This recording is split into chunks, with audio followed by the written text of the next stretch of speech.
அனைவருக்கும் இனிய காலை வணக்கம். ஒலிம்பியா ஐஏஎஸ் அகாடமி வழங்கும் இன்றைய வீடியோவில் நாம் பார்க்குள்ளது 11th ஹிஸ்ட்ரி நியூ புக்கில் இருக்கக்கூடிய மிக முக்கியமான 100 வினாவிடைகளை நாம் இந்த வீடியோவில் நாம் பார்க்குள்ளோம். குறிப்பாக 11th ஹிஸ்ட்ரி நியூ புக்கில் இருந்து பார்த்திங்கன்னா ஏற்கனவே நம்ம ஒலிம்பியா அகாடமி சார்பாக பார்த்திங்கன்னா தினசரி மாதிரி தேர்வுகள் நடத்தப்பட்டன. அந்த தினசரி மாதிரி தேர்வுகள் நடத்தப்பட்ட மிக முக்கியமான குறிப்பாக தேர்வு நோக்கில் கேட்கக்கூடிய பகுதியிலிருந்து எடுக்கப்பட்டுள்ள வினாவிடைகளான நாம் பார்த்து வருகிறோம். அந்த வகையில் ஏற்கனவே முதல் 400 வினாவிடைகளை நம்ம பார்த்துருக்குறோங்க. அந்த வினாவிடைகளை பார்க்காதவங்க அதற்கான லிங்க் பார்த்திங்கன்னா டிஸ்கிரிப்ஷனில் தரப்பட்டுள்ளது. தேவையானவங்க பார்த்துக்காங்க. பிளேலிஸ்ட்டாக 11th history new book playlist நம்ம ஒலிம்பியா அகாடமி சார்பாக க்ரியேட் பண்ணியிருக்கு. அதில் பார்த்திங்கன்னா நீங்கள் எல்லா இந்த 4 பார்ட்டுக்கான வினாக்களுக்கான வீடியோ இருக்கும். அதை பார்த்துக்காங்க. புதிதாக நம்ம சேனலை பார்க்குறவங்க மறக்காமல் சப்ஸ்கிரைப் பண்ணிட்டு அண்ட் பெல் சிம்பிளை கிளிக் பண்ணிவிடுங்க. நீங்கள் பெல் சிம்பிளை கிளிக் பண்ணால் தான் நாங்கள் தொடர்ந்து அப்லோட் பண்ணுற வீடியோஸ் உங்களுக்கு நோட்டிஃபிகேஷன் வரும். ஸோ இன்றைய நாள் டிசம்பர் 31, 2023. இன்றைய நாள் மிக முக்கியமான நாளாக கருதப்படுகிறது. ஏன்னா இந்த ஆண்டின் இறுதி நாளாகவும் அடுத்த ஆண்டிற்கு தொடக்க நாளாகவும் இருக்கக்கூடிய காரணத்தினால இது மிக மிக முக்கிய நாளாக நம்ம பார்க்கப்படுகிறது. ஸோ இன்று முதல் பார்த்திங்கன்னா உங்களுடைய புதிய அத்தியாயம், அதாவது போட்டித் தேர்வுனாவே பார்த்திங்கன்னா பல்வேறு தடங்கல்கள் ஏற்பட்டிருக்கலாம். அதை தாண்டி அடுத்த ஆண்டு மிக சிறந்த ஒரு ஆண்டாக அமையும் என்பதில் எந்த விதமான மாற்று கருத்தும் கிடையாது. ஏன்னா தொடர்ந்து group 4, group 1, group 2, forest card, forest watcher and பார்த்திங்கன்னா ஃபாரஸ்டர், இந்த தொடர்ந்து எக்ஸாம் இருக்கும்போது அடுத்த ஆண்டு மிக சிறந்த ஆண்டாக அமையும். அதனால் பார்த்திங்கன்னா தொடர்ந்து உங்களுடைய ப்ரிப்பரேஷனை இன்னும் துரிதப்படுத்தணும், வேகமாக செயல்படணும். தேர்வுகளை பார்த்திங்கன்னா தினசரியாக எழுதி பார்க்க வேண்டும். அதுதான் நம்மளுடைய வெற்றிக்கான முதல் படி. ஸோ ஒலிம்பியா அகாடமி சார்பாக பார்த்திங்கன்னா மாதிரி தேர்வுகள் நடத்தப்பட்டு வருகிறது. இந்த மாதிரி தேர்வுகளை ஆன்லைன் வழியாக எழுத விருப்பம் இருக்கிறவங்க மேலே இருக்கிற நம்பரை தொடர்பு கொள்ளுங்கள். வாங்க வீடியோஸ்குள்ளே போகலாம். 401வது கேள்வி. கோல்கொண்டா கோட்டையை கட்டியவர் யார்? ராஜா கிருஷ்ணதேவ். கோல்கொண்டா கோட்டையை கட்டினது யார்? ராஜா கிருஷ்ணதேவ். 402 பொறுத்துக்க. குல்பர்காவில் பார்த்திங்கன்னா ஜாமி மஸ்ஜித். பீஜப்பூரில் பார்த்திங்கன்னா கோல்கும்பாஸ் இருக்குது. அது பிடாரில் பார்த்திங்கன்னா சாந்த் மினார் இருக்குது. அது ஹைதராபாத்தில் கோல்கொண்டா கோட்டை காணப்படுகிறது. சரியானோடைய ஆப்ஷன் சி. 403வது கேள்வி. ராக்ஷத் அங்கடி போர், அதாவது ராக்ஷத் அங்கடி போர்னா தலைக்கோட்டை போர்னு சொல்லுவாங்க. இந்த ராக்ஷத் அங்கடி போர் அல்லது தலைக்கோட்டை போர் நடைபெற்ற ஆண்டு 1565 ஜனவரி 23. ராக்ஷத் அங்கடின்னு சொல்லலாம் அல்லது தலைக்கோட்டைன்னு சொல்லுவாங்க. அந்த தலைக்கோட்டை போர் நடைபெற்ற ஆண்டு 1565 ஜனவரி 23. கேள்வி 404. அரியரர் மற்றும் புக்கர் விஜயநகர பேரரசை ஏற்படுத்தும் முன்பாக டேஸிடம் பணி செய்தனர். ஒய்சாலரிடம் பணி செஞ்சிருப்பாங்க. 405வது கேள்வி. சாளுக்கியரின் அரச முத்திரை எது? சாளுக்கியரின் அரச முத்திரை வராகம். 406. கீழ்கண்டவற்றை கால வரிசைப்படுத்துக. அதாவது விஜயநகர ஆட்சியாளர்களுடைய வம்சங்கள்: 1 சங்கம வம்சம், 2 சாளுவ வம்சம், 3 துளுவ வம்சம், 4 ஆரவிடு வம்சம். அதாவது சங்கம, சாளுவ, துளுவ, ஆரவிடு. சங்கம, சாளுவ, துளுவ, ஆரவிடு வம்சம் தான் விஜயநகரத்தை ஆட்சி செய்த விஜயநகர அரசுகள்னு சொல்லலாம். சரியானோடைய ஆப்ஷன் பாம்பே. 407வது கேள்வி. கங்காதேவி எழுதிய மதுரா விஜயம் எந்த மொழியில் எழுதினார்? அப்போ கங்காதேவி எழுதிய நூல் எதுன்னு பார்த்தீங்கன்னா மதுரா விஜயம். இது ஆல்ரெடி டிஎன்பிசியில் ரிப்பீட்டடாக கேட்குறாங்க. ஸோ இந்த கங்காதேவி எழுதிய மதுரா விஜயம் என்ற நூல் சமஸ்கிருத மொழியில் எழுதப்பட்டது. டேஸ் சங்க வம்சத்தின் சிறந்த ஆட்சியாளர். அப்போ சங்கம வம்சத்தின் சிறந்த ஆட்சியாளர் யாருன்னா 2ஆம் தேவராயர். கேள்வி 409. பின்வரும் கூற்றுகளில் சரியானது எது? 4 கூற்றுகள் எது சரின்னு பார்க்கலாம். 1. சாளுவ வம்சத்தின் ஆட்சியை தொடங்கி வைத்தவர் சாளுவ நரசிம்மர். சரி. 1505 துளுவ வம்சத்தின் ஆட்சியை வீர நரசிம்மர் தொடங்கி வைத்தார். அப்போ துளுவ வம்சத்தின் ஆட்சியை தொடங்கி வச்சது வீர நரசிம்மர். 3. விஜயநகர அரசர்களில் மகத்தானவராக கருதப்படுபவர். விஜயநகர அரசர்களிலேயே மகத்தானவராக கருதப்படுபவர் கிருஷ்ணதேவராயர். சரி. 4. 1570 திருமலை ஆரவிடு வம்சத்தின் ஆட்சியை தொடங்கி வைத்தார். சரியானா? அதுவும் சரி. அப்போ ஆரவிடு வம்சத்தின் ஆட்சியை தொடங்கி வைத்தவர் திருமலை தான். எப்பன்னு பார்த்தீங்கன்னா 1570. ஸோ 409வது கேள்விக்கு அனைத்துமே சரி. ரொம்ப முக்கியமானதும் கூட. அடுத்த கேள்வி 410வது கேள்வி. ஆமுக்த மால்யதா நூலை எழுதியவர் யார்? கிருஷ்ணதேவராயர். ஆல்ரெடி டிஎன்பிசியில் கேட்டிருக்காங்க. விஜயநகர பேரரசு டாபிக் கண்டிப்பாக இருக்குது சிலபஸில். குரூப் 1, குரூப் 2, குரூப் 4 வரையும் இருக்குது, பார்த்துக்கோங்க. 411வது கேள்வி. பொறுத்துக. மகா பிரதானினா முதலமைச்சரை குறிக்கும். தளவாயினா தளபதி. வாசல்னா அரண்மனை பாதுகாவலர். ராயசம்னா செயலர். அடைப்பம்னா தனி உதவியாளர். சரியானுடைய ஆப்ஷன் பாம்பே. 412வது கேள்வி. நாயக்கர் முறையை அறிமுகம் செய்தவர் யார்? நாயக்கர் முறையை அறிமுகம் செய்தவர் கிருஷ்ணதேவராயர். 413வது கேள்வி. விஜயநகர அரசு 200க்கும் மேற்பட்ட நாயக்குகளாக பிரிக்கப்பட்டிருந்ததாகவும் அந்நாயக்குகள் குறிப்பிட்ட எண்ணிக்கையில் குதிரை காலாட்படை வீரர்களை பராமரித்து தேவைப்படும் நேரத்தில் அரசருக்கு இராணுவ சேவை செய்ய வற்புறுத்தப்பட்டார்கள் எனவும் குறிப்பிட்டவர் நூனிஸ். கேள்வி 414. ராமநவமி திருவிழா எத்தனை நாட்கள் நடைபெறும்? ராம நவமி திருவிழா 9 நாட்கள் நடைபெறும். கேள்வி 415. ஆந்திர போஜா என்று அழைக்கப்பட்டவர் கிருஷ்ணதேவராயர். 416வது கேள்வி. அன்னமா என்ற பெண் செய்தியாளர் யாருடைய அவையில் இருந்தார்? அன்னமா என்ற பெண் செய்தியாளர் 2ஆம் தேவராயர் அவையில் இருந்தார். 417. கூற்று 1-2 எது சரின்னு கேட்டிருக்காங்க. கூற்று 1. அபினவ போஜா என்று அழைக்கப்பட்டவர் கிருஷ்ணதேவராயர். அஷ்டதி கஜங்கள் என்று அழைக்கப்பட்ட 8 சிறந்த தெலுங்கு கவிஞர்கள் கிருஷ்ணதேவராயர் அவையை அலங்கரித்தனர். சரி. இந்த அஷ்டதி கஜங்கள் அவை ஆல்ரெடி கேட்டிருக்காங்க. அஷ்டதி கஜங்கள் என்று அழைக்கப்பட்ட 8 சிறந்த தெலுங்கு வல்லுநர்கள் 10 தெலுங்கு கவிஞர்கள் யாருடைய அவையை அலங்கரிச்சிருப்பாங்கன்னா கிருஷ்ணதேவராயர் அவையை அலங்கரித்தனர். இப்போ சரியானது கூற்று 1-2 சரி. ஆந்திர கவித பிதாமகா என்று வர்ணிக்கப்பட்டவர் யார்? ஆந்திர கவித பிதாமகா என்று அழைக்கப்பட்டவர் அல்லசாணி பெத்தனா. 419வது கேள்வி. பொறுத்துக. தெலுங்கு மணிசரிதத்தை எழுதந்து அல்லசாணி பெத்தனா. பாண்டுரங்க மகாத்மியம் நூல் எழுதந்து தெனாலிராமன். உஷா பரிணயத்தை எழுதந்து கிருஷ்ணதேவராயர். சிதம்பர புராணத்தை எழுதந்து திருமலைநாதர். தெலுங்கு மனுசரிதத்தை எழுதந்து அல்லசாணி பெத்தனா. பாண்டுரங்க மகாத்மியம் நூல் எழுதந்து தெனாலிராமன். உஷா பரிணயத்தை எழுதந்து கிருஷ்ணதேவராயர். சிதம்பர புராணத்தை எழுதந்து திருமலைநாதர். சரியானுடைய ஆப்ஷன் பாம்பே. 420வது கேள்வி. கர்நாடக வித்ய விலாசா என்ற பட்டத்தை பெற்றவர் யார்? கர்நாடக வித்ய விலாசா என்ற பட்டத்தை பெற்றவர் 2ஆம் அரியரர். 421வது கேள்வி. கிருஷ்ணதேவராயரின் ஆட்சியில் கட்டப்பட்ட புகழ்பெற்ற அசாரா கோயிலை இந்து கட்டடக்கலையில் முழு நிறைவு வாய்ந்த ஓர் எடுத்துக்காட்டாகும் என்று குறிப்பிட்டவர் யார்? லாங்ஹர்ஸ்ட். 422வது கேள்வி. கிருஷ்ணதேவராயர் தன் வெற்றிகளின் நினைவாக வெற்றி தூணை எழுப்பிய இடம் சிம்மாச்சலம். கிருஷ்ணதேவராயர் பார்த்தீங்கன்னா தன் வெற்றிகளின் நினைவாக வெற்றி தூணை சிம்மாச்சலம் என்ற இடத்தில் எழுப்பினார். 422வது கேள்வி. சரியான கூற்றினை தேர்ந்தெடு. 4 கூற்றில் எது சரின்னு பார்த்தீங்கன்னா ஆப்ஷன் சி தான் சரி. அப்துல் ரசாக் ஒரு பாரசீக தூதுவராக கொச்சியில் இருந்த சாமரின் அவைக்கு வந்தார்.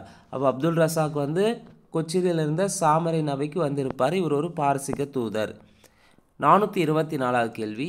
கீழ்கண்ட கூற்றுகள் சரியான விடையை தேர்ந்தெடு. 2 கூற்றில் எது சரின்னு கேட்டிருக்காங்க. 1. முதலாம் முகமது ஏற்படுத்திய சிறந்த அரசு அவருக்கு பின் வந்த சுல்தான்களாலும் மராத்தியர்களாலும் பின்பற்றப்பட்டது.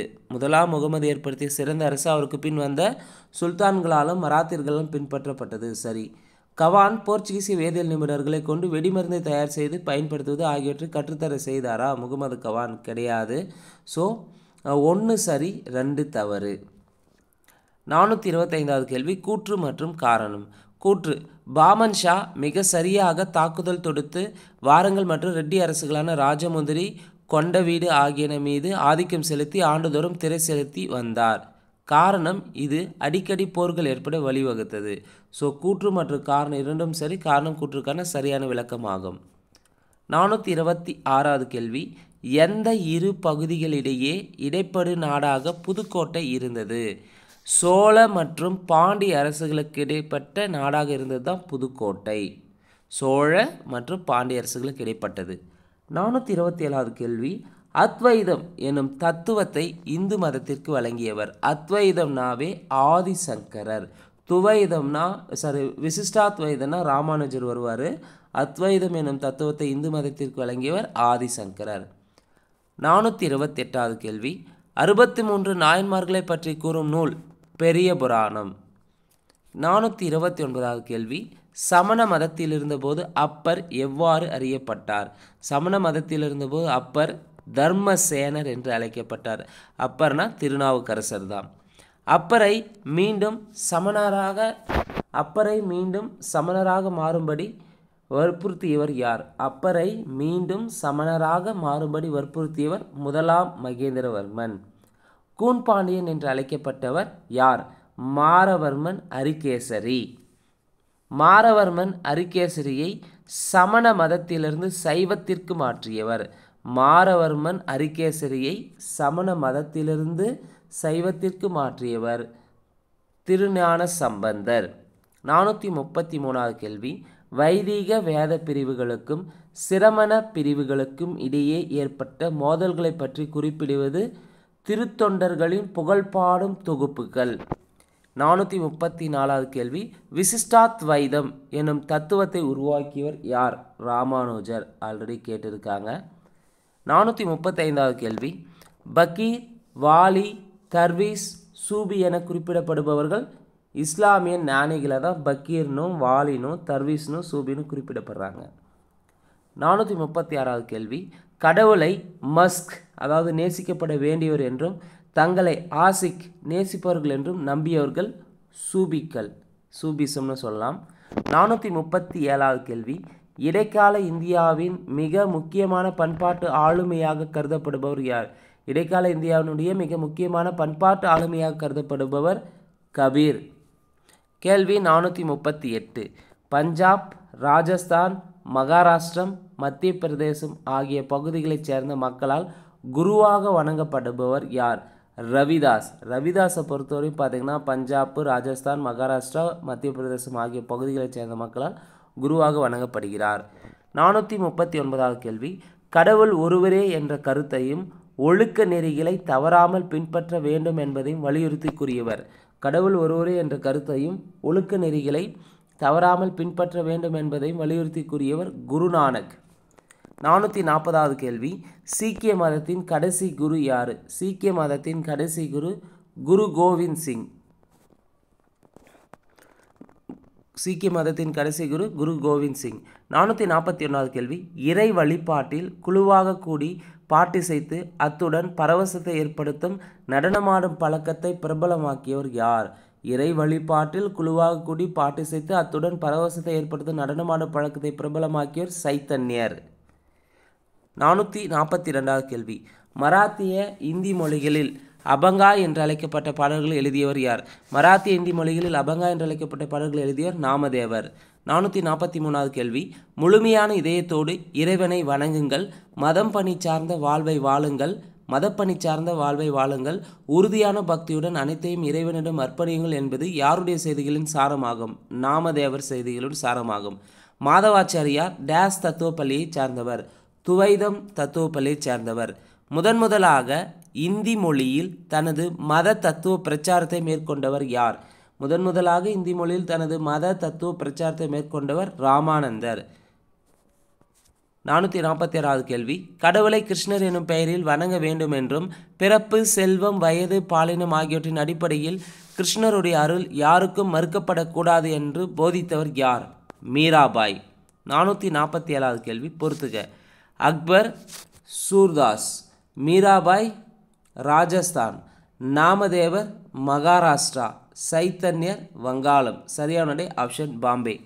448வது கேள்வி, அக்பரின் அரசவையில் ஆக்ராவின் திறனற்ற பாடகர் என்று அறியப்பட்டவர் யார்?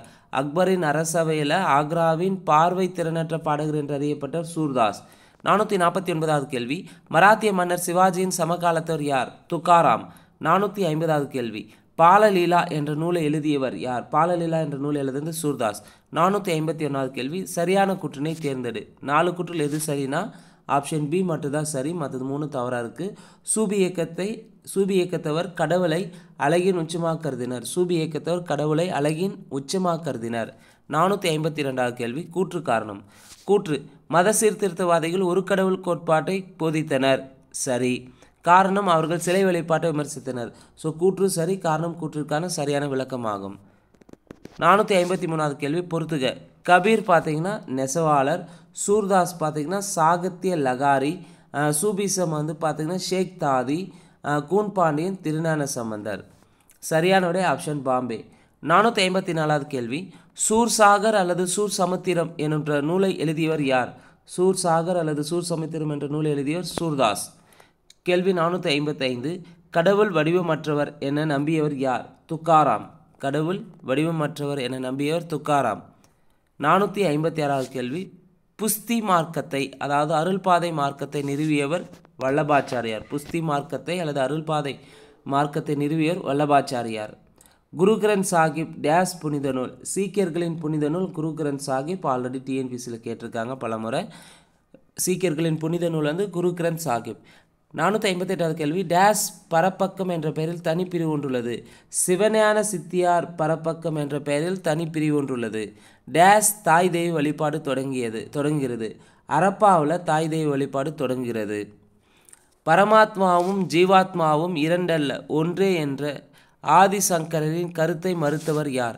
பரமாத்மாவும் ஜீவாத்மாவும் இரண்டல்ல ஒன்றே என்ற ஆதிசங்கரின் கருத்தை மறுத்தவர் ராமானுஜர். 461வது கேள்வி, டேஸின் இயக்கம் ஒரு மீட்டெடுப்பு இயக்கம். சைத்தன்யரின் இயக்கம் ஒரு மீட்டெடுப்பு இயக்கம். 462வது கேள்வி, 1526ஆம் ஆண்டு நடைபெற்ற முதலாம் பானிபட் போரில் பாபர் டேஸை திறம்பட பயன்படுத்தின் மூலம் வெற்றி பெற்றார். பாபர் பீரங்கி படையை திறம்பட பயன்படுத்தியிருப்பார் முதலாம் பானிபட் போரில் 1526 இப்ராஹிம் லோடிக்கு எதிராக. 463வது கேள்வி, பின்வரும் கூற்றுகள் சரியானது எது? 4 கூற்றுகள் எது சரின்னு கேட்டிருக்காங்க. 1 by 1 பார்க்கலாம். 1, மங்கோலிய செங்கிஸ்கான், துருக்கிய தைமூர் ஆகியோரின் வழித்தோன்றல் முகலாயர். சரி. முகலாய பேரரசை நிறுவியவர் பாபர். 1526 பானிபட் போரில் இப்ராஹிம் லோடியை பாபர் தோற்கடித்த பின் நிறுவப்பட்டது. சரி. முகலாய பேரரசின் ஆட்சி காலம் 1526 முதல் 1857 வரை நீடித்தது. முகலாய பேரரசு அதனுடைய அதிகாரத்தின் உச்சத்தில் ஆப்கானிஸ்தானிலிருந்து வங்காளம் வரையிலும் காஷ்மீர் முதல் தெற்கே தமிழக வரையிலும் பரவியிருந்தது. சரி. அப்போ முகலாயர் ஆட்சி காலத்தை பற்றி கேட்டிருக்காங்க. அனைத்துமே சரி. முதலாம் பானிபட் போர் நடைபெற்ற ஆண்டு. முதலாம் பானிபட் போர்னாவே 1526 ஏப்ரல் 21 சிவில் சர்வீஸ் டேன்னு சொல்லுவாங்க. ஏப்ரல் 21 அந்த நாள் தான் வந்து முதலாம் பானிபட் போர் நடைபெற்றது. 1526 பாபருக்கும் இப்ராஹிம் லோடிக்கும் இடையே நடைபெற்றிருக்கும் பானிபட் என்ற இடத்தில். 465 பொறுத்துக. கன்வா போர் நடைபெற்ற ஆண்டு. கன்வா போர் 1527, சந்தேரி போர் 1528, காக்ரா போர் 1529, கான்வா போர் 1527, சந்தேரி 1528, காக்ரா 1529. சரியான விடை ஆப்ஷன் டெல்லி. 466, பின்வரும் கூற்றுகளில் தவறானது. 4 கூற்றில் எது தவறுன்னு பார்க்கலாம். கான்வா போரில் பாபர் சித்தூரின் ராணா சங்காவை தோற்கடித்தார். சரி. சந்தேரி போரில் பாபர் மேதினி ராயை தோற்கடித்தார். காக்ரா போரில் துருக்கியர்களை தோற்கடித்தாரா? கிடையாது. அப்போ தவறானது ஆப்ஷன் சி தான். டி, வெடிமருந்து முதலில் சீனர்களால் கண்டுபிடிக்கப்பட்டு கிபி 13ஆம் நூற்றாண்டில் ஐரோப்பாவை அடைந்தது. சரி. அப்போ தவறானது. கேள்வி என்ன? பின்வரும் கூற்றில் தவறானது எது? ஆப்ஷன் சி தான் தவறு. 467வது கேள்வி, பின்வரும் கூற்றுகள் சரியானது எது? 1, சௌசா போரில் 1539 ஷேர்கான் இமாயினை தோற்கடித்தார். அப்போ சௌசா போர் வந்து நடைபெற்ற ஆண்டு 1539. இதில் ஷேர்கான் வந்து இமாயினை, அதாவது ஷேர்கான் என்று ஷெர்ஷா சூரின்னு சொல்ல அவரை, ஷேர்கான் இமாயினை தோற்கடித்தார். கன்னௌசி போர் 1540 இமாயினை ஷெர்ஷா சூரி தோற்கடித்தார். சரி. அப்போ சௌசா போர்லையும் கன்னௌசி போர்லையும் வின் பண்ணது யாருன்னா ஷெர்ஷா சூரி தான். ஷெர்ஷா சூரிக்கு இன்னொரு பேர் வந்து ஷேர்கான். ஜாகிர்தாரின் குடும்பத்தில் பிறந்து பரித் என்று அழைக்கப்பட்ட ஷெர்ஷா ஒரு புலியை இந்தியில் ஷெர் கொன்றதனால் ஷெர்கான் என்னும் பெயரை பெற்றார். சரி. ஷெர்ஷா சூரி 1545 உயிரிழந்தார். ஸோ அனைத்துமே சரிங்க. 468வது கேள்வி, விவசாயி சீர்குலைந்தால் அரசன் சீர்குலைவான் என நம்பியவர் யார்? விவசாயி சீர்குலைந்தால் அரசன் சீர்குலைவான் என்று நம்பியவர் ஷெர்ஷா. கேள்வி 469, புராண கிலா எங்கு அமைந்துள்ளது? டெல்லியில் அமைந்துள்ளது. கேள்வி 470, வாழ்க்கை முழுவதும் தவறி விழுந்த இமாயின் வாழ்க்கையை விட்டே தவறி விழுந்து இறந்தார் என்று கூறியவர் யார்? ஸ்டேன்லி லேண்ட்ஃபுல். 471வது கேள்வி, டேஸ் நில உரிமை முறையில் நிலத்திற்கான வரியை வசூலிக்கும் பொறுப்பும் அந்நிலத்தை நிர்வகிக்கும் பொறுப்பும் அரசு அதிகாரிகளிடம் ஒப்படைக்கப்பட்டிருந்தது. ஜாகிர்தாரி நில உடைமை முறையில் தான் இருந்திருக்கும். இரண்டாம் பானிபட் போரில் 1556 நவம்பரில் எமுவை தோற்கடித்தவர் யார்? இரண்டாம் பானிபட் போர் பார்த்தீங்கன்னா 1556 நவம்பரில் நடந்திருக்கும். பானிபட் என்ற இடத்துல தான் இந்த இரண்டாம் பானிபட் போரில் யார் யாருக்குன்னா அக்பருக்கும் வெர்சஸ் எமுவுக்கு இடையே நடைபெற்றிருக்கு. இதில் எமுவை தோற்கடிச்சிருப்பார் அக்பர். 473வது கேள்வி, அக்பரால் பெரிதும் விரும்பப்பட்ட நண்பர் யார்? அக்பரால் பெரிதும் விரும்பப்பட்ட நண்பர் ராஜா பீர்பால். 474வது கேள்வி, முஸ்லீம் அல்லாத மக்களின் மீது விதிக்கப்பட்டிருந்த ஜிசியா வரியும் தலைவரி இந்து புனித யாத்திரையின் மீது விதிக்கப்பட்டிருந்த வரியும் நீக்கியவர் யார்? அக்பர். 475வது கேள்வி, பொறுத்துக. பாபர் இறந்த ஆண்டு பார்த்தீங்கன்னா பாபர் எப்போ இருந்திருப்பார்? 1530. அக்பர் இறந்த ஆண்டு 1605. ஷெர்ஷா இறந்த ஆண்டு 1545. ஜஹாங்கீர் இறந்த ஆண்டு 1627. பாபர் இருந்தது 1530, அக்பர் இருந்தது 1605, ஷெர்ஷா இருந்தது 1545, ஜஹாங்கீர் இருந்தது 1627. சரியான ஆப்ஷன் சி. எல்டிகாட் போர் நடைபெற்ற ஆண்டு எப்பொழுது? 1576. 478வது கேள்வி, மன்சப்தாரி முறை அறிமுகம் செய்தவர் யார்? மன்சப்தாரி முறை அறிமுகம் செய்தது அக்பர். அனைவருக்கும் அமைதி சுல்லி குல் எனும் தத்துவத்தை பரப்புரை செய்தவர் யார்? அனைவருக்கும் அமைதி சுல்லி குல். ரீசெண்டாக பார்த்தீங்கன்னா 2023 அப்டேட் ஆன கேள்வியில் கேட்டிருந்தாங்க. அனைவருக்கும் அமைதி சுல்லி குல் என்ற தத்துவத்தை பரப்புரை செய்தவர் அக்பர். 480வது கேள்வி, பின்வரும் கூற்றுகள் தவறானது. 4 கூற்றில் எது தவறுன்னு பார்த்தீங்கன்னா அக்பரின் தலைநகர் முதலில் பதேபூரில் சிக்கரில் இருந்ததுன்னு. ஃபஸ்ட்டு அக்பரின் தலைநகர் ஆக்ராவில் தொடங்கியிருக்கோம். இங்கே பதேபூரில் இருக்குது. அப்போ இதுதான் தவறானது. மற்ற 3 ஆப்ஷனும் சரி. அக்பர் இஸ்லாமை புறக்கணித்தல் என பதானி குற்றம் சாட்டினார். சரி. தௌகித் இ இலாகி, அதாவது தீன் இலாகி என்ற சொல்லின் நேரடி பொருள் தெய்வீக ஒரு கடவுள் கோட்பாடு. சரி. அக்பர் பெரிய மொழியாக்கத்துறையை உருவாக்கினார். சரி. கேள்வி என்ன? பின்வரும் கூற்றில் தவறானது. ஆப்ஷன் டி தான் தவறு. அக்பரின் தலைநகராக முதலில் பதேபூர் சிக்ரி இருந்ததா? கிடையாது, ஆக்ரா இருந்தது. 481வது கேள்வி, பொறுத்துக. அக்பருடைய இயற்பெயர் பார்த்தீங்கன்னா ஜலாலுதீன். ஜஹாங்கீர் பார்த்தீங்கன்னா சலீம். ஷாஜகானுடைய இயற்பெயர் குர்ரம்னு சொல்லலாம். அக்பருடைய இயற்பெயர் ஜலாலுதீன், ஜஹாங்கீருடைய இயற்பெயர் சலீம், ஷாஜகானுடைய இயற்பெயர் குர்ரம். சரியான ஆப்ஷன் பாம்பே. 482வது கேள்வி, இளவரசர் குஸ்ருவுடன் இணைந்து கலகத்தை தூண்டிவிட்டதாக ஜஹாங்கீரால் மரண தண்டனை விதிக்கப்பட்டவர் யார்? இளவரசர் குஸ்ருவுடன் இணைந்து கலகத்தை தூண்டிவிட்டதாக ஜஹாங்கீரால் மரண தண்டனை விதிக்கப்பட்டவர் குரு அர்ஜுன் தேவ். ஆல்ரெடி டிஎன்பிசியில் கேட்டிருக்காங்க, பார்த்துக்கோங்க. 483வது கேள்வி, முகலாய அரசர்களை கால வரிசைப்படி அமைந்துள்ளதை தேர்ந்தெடு. அப்போ முகலாய அரசர்களில் கால வரிசைப்படி சரியானது ஆப்ஷன் பாம்பே. இப்போ முகலாய பேரரசுனா பாபர், முகலாய பேரரசை தோற்றுவித்தார் பாபர். பாபருக்கு அடுத்து வந்தது ஹிமாயூன், ஹிமாயூனுக்கு அடுத்து வந்தது அக்பர், அக்பருக்கு அடுத்து வந்தது ஜஹாங்கீர், ஜஹாங்கீருக்கு அடுத்து வந்தது ஷாஜகான், ஷாஜகானுக்கு அடுத்து வந்தது அவுரங்கசீப். பாபருக்கு அடுத்து ஹிமாயூன், ஹிமாயூனுக்கு அடுத்து அக்பர், அக்பருக்கு அடுத்து ஜஹாங்கீர், ஜஹாங்கீருக்கு அடுத்து ஷாஜகான், ஷாஜகானுக்கு அடுத்து அவுரங்கசீப் வந்திருப்பார். சரியான விடை ஆப்ஷன் பாம்பே. 484வது கேள்வி, பொறுத்துக. கோல்கொண்டா பார்த்தீங்கன்னா குதுப் ஷாகின்னு சொல்லலாம். பீஜப்பூர் அடில் ஷாகி, பெரார் இமத் ஷாகி, பிடார் பரித்தா ஷாகி, அகமது நகர் நிஜாம் ஷாகி. சரியான ஆப்ஷன் சி. 485வது கேள்வி, டேனியர்களின் தலைமையிடம் எது? டேனியர்களின் தலைமையிடம் செராம்பூர். 486வது கேள்வி, முதலாம் ஜேம்ஸ் அனுப்பிய தூதுவர் யார்? முதலாம் ஜேம்ஸ் அனுப்பிய தூதுவர் தாமஸ் ரோ. 487வது கேள்வி, பெர்னியர் பிரெஞ்சு மருத்துவர் பயணி, மான்டெல்ஸ்ரோ ஜெர்மன் பயணி மற்றும் துணிச்சல் வீரர், பீட்டர் முண்டி இங்கிலாந்து வணிகர், மனுச்சி இத்தாலி எழுத்தாளர் மற்றும் பயணி ஆகிய ஐரோப்பியர்கள் டேஸ் ஆட்சி காலத்தில் இந்தியா வந்தனர். யாருடைய ஆட்சி காலத்தில் இவங்க அனைவருமே வந்ததுன்னு பார்த்தீங்கன்னா ஷாஜகானுடைய ஆட்சி காலத்தில். 488வது கேள்வி, தாஜ்மஹால் கட்டிட வேலைகள் தொடங்கிய ஆண்டு. தாஜ்மஹால் கட்டிட வேலைகள் தொடங்கிய ஆண்டு 1632. கட்டி முடிச்சிருப்பாங்க 1647 முழுமையாக முடிச்சிருப்பாங்க. தாஜ்மஹால் கட்டிட வேலைகள் தொடங்கியது 1632 தான் தொடங்கியிருக்கா. தாஜ்மஹாலின் தலைமை கட்டடக்கலை நிபுணராக இருந்தவர் யார்? தாஜ்மஹாலின் தலைமை கட்டடக்கலை நிபுணராக இருந்தவர் உஸ்மத் அகமத் லகாக்ரி. 9வது சீக்கிய குருவான தேஜ் பகதூரை கொன்றவர் யார்? 9வது சீக்கிய குருவான தேஜ் பகதூரை கொன்றவர் அவுரங்கசீப். 491வது கேள்வி, ஜமீன்தார்கள் ஆவதற்கான தகுதிகளையுடைய சாதிகளை பட்டியலிட்டவர் யார்? ஜமீன்தார்கள் ஆவதற்கான தகுதிகளையுடைய சாதிகளை பட்டியலிட்டவர் யார்னா அபுல் பாசல். தசரோதா இயக்கத்தை தொடங்கியவர் யார்? தசரோதா இயக்கத்தை தொடங்கியவர் வியாசர். 493வது கேள்வி, சீகன் பால்கு விவிலியத்தின் புதிய ஏற்பாட்டை டேஸ் தமிழில் மொழியாக்கம் செய்தார். சீகன் பால்கு விவிலியத்தின் புதிய ஏற்பாடை 1714 தமிழில் மொழியாக்கம் செய்தார். 494வது கேள்வி, பின்வரும் கூற்றுகள் சரியானது எது? 5 கூற்றில் எது சரின்னு பார்க்கலாம். ஐரோப்பாவில் இருந்த பல்கலைக்கழகங்களுக்கு நிகராக இந்தியாவில் கல்வி நிறுவனங்கள் இல்லை என பிரான்ஸ் நாட்டு பயணி பெர்னியர் குறிப்பிட்டார். சரி. அக்பரின் அவைக்கால புலவரான பெய்சி பாஸ்கராச்சாரியாரின் புகழ்பெற்ற கணித நூலான லீலாவதியை மொழிபெயர்த்தார். சரி. நீர் இறைப்பதற்காக பல பீப்பாய்கள் இணைக்கப்பட்ட சக்கரமான பாரசீக சக்கரம் பாபர் காலத்தில் அறிமுகமானது. சரி.